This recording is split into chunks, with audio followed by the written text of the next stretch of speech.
Arayat. Nahabol po namin yung pag. Napakalamig po yung hangin dito. Peres na peres. Peres na peres ang hangin. Marami pong mga animalis doon. Hindi lang masyado maraming baka, carabao. Ayan po yung palayan. Ibon. Taniman po ng palayan ng mga magsasaka Ang natin. lawak po ng palayan, hindi po sa amin yan. Oo. Ayan po. Mayroon pong farmer doon, malamang sa kanya yung Service po namin ay tora-tora. tora-tora. Ito po. Ayan.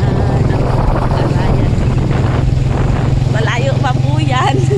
Hindi ko pa po yan narating. Gusto mo bang umakyat? Makakit tayo dyan? Saan tayo dadaan?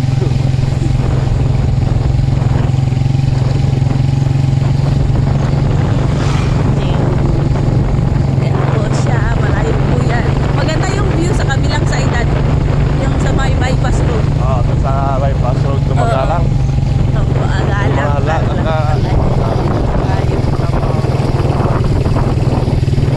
Yung pintahan ni tatay, gutuhan niya, sunto open pa.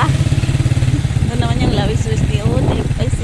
Yun yung mga baka. Ayun, no? Saan yung mga baka? Hindi mo na i-video yung mga baka. Baka, na-live ko kahapon na yan po. Yung baka, ni Ute, at doon pa. Yung pumping station yan. Tapos moving forward, dadaan kami sa Baptist Farm. Dito, malapit na sa Suba Baptist Farm. Daan, kapunta doon sa farm. Lang kami papasok kasi magdulugaw kami. Doon pa po. Yung puno nakasilaw. Ayun, no?